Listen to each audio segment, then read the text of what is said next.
Hello friends, welcome back to our YouTube channel. അപ്പം എൻ്റെ first വ്ളോഗാണ് കേട്ടോ. എല്ലാവരും എന്നെ സപ്പോർട്ട് ചെയ്യണം. അപ്പോൾ നമ്മൾ അതിരാവിലെ തന്നെ എരമംഗലത്തേക്ക് പോവുകയാണ് ഓട്ടോറിക്ഷയിൽ. 6:15 ബസ്. എങ്ങോട്ടാന്ന് വെച്ചിട്ടുണ്ടെങ്കിൽ എറണാകുളത്തേക്കാണ്. ഇന്നത്തെ വ്ളോഗ് എന്താണെന്ന് വെച്ചിട്ടുണ്ടെങ്കിൽ നമ്മൾ ചേച്ചീനെ കോളേജിലേക്ക് ഉണ്ടാക്കുകയാണ്. അതിൻ്റെ ഒരു ചെറിയ വ്ളോഗ് എടുക്കാമെന്ന് വിചാരിച്ചു. KSRTC ബസ്സിലായിരുന്നു പോയി. ഏകദേശം തൃശ്ശൂരൊക്കെ എത്തി. നല്ല മഞ്ഞുണ്ടായിരുന്നു കേട്ടോ, രാവിലെ അല്ലേ. പിന്നെ അങ്ങോട്ട് വെളിച്ചമൊക്കെ വന്നു. കുറേ റോഡൊക്കെ ഭയങ്കര രസമായിട്ട് കാണാം, പുല്ലൊക്കെ പിടിപ്പിച്ചിട്ട്. പിന്നെ അത് ഏകദേശം എറണാകുളം എത്താനായി കേസ്. ഉറക്കൊക്കെ വന്നു കേസ്, കുറേയൊക്കെ കിടന്ന് ഉറങ്ങി. പിന്നെ എണീച്ച് ഇതെന്താ ഡാമാ തോന്നുന്നു കേസ്. പിന്നെ അവിടെ നിന്ന് പെരുമ്പാവൂരെത്തി, ഓട്ടോറിക്ഷ വിളിച്ച് കോളേജിലെത്തി. ജയഭാരത് എന്നാണ് കേട്ടോ കോളേജിൻ്റെ പേര്, പെരുമ്പാവൂർ. കോളേജിനെ പറ്റി പറയുകയാണെങ്കിൽ നല്ല കോളേജാണ് കേട്ടോ.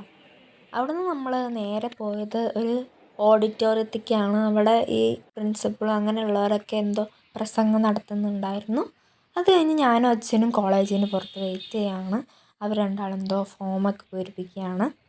പിന്നെ നമ്മൾ ഓട്ടോറിക്ഷയിൽ ചേച്ചിക്കുള്ള ബെഡും സംഭവങ്ങളൊക്കെ മേടിച്ചിട്ട് വന്ന് പിന്നെ നേരെ നമ്മളൊരു ഹോട്ടലിലേക്കാണ് കയറിയത്. നോർമൽ ഒരു ഹോട്ടലിൽ ബിരിയാണി കഴിച്ചു.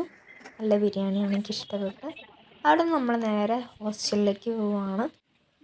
നല്ല ഹോസ്റ്റലായിരുന്നു കേട്ടോ. ഹോസ്റ്റൽ മീൻസ് കോളേജ് ഹോസ്റ്റലല്ല, ഒരു വീടാണ് കേട്ടോ, വീട്ടിലാണ്.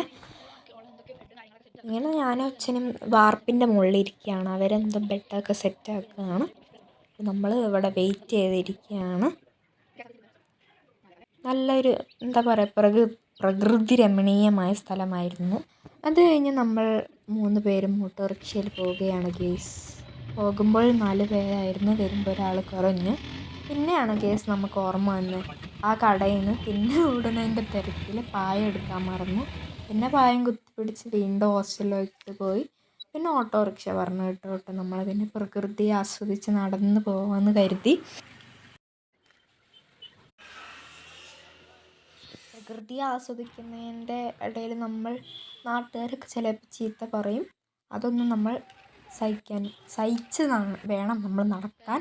അങ്ങനെ ഞാനും അമ്മയും അച്ഛനും പ്രകൃതിയെ ആസ്വദിച്ചു കൊണ്ട് നടന്നു വരികയാണ്. പിന്നെ കേസ് നമ്മൾ ബസ്സിന് വെയിറ്റ് ചെയ്തിട്ടാണ്. അമ്മയൊക്കെ കരഞ്ഞ കേസ്, നല്ല സങ്കടമുണ്ട്. അവളും കരഞ്ഞു. അങ്ങനെ നമ്മൾ ആ വഴിയിലേക്ക് നോക്കി നിൽക്കുകയാണ്.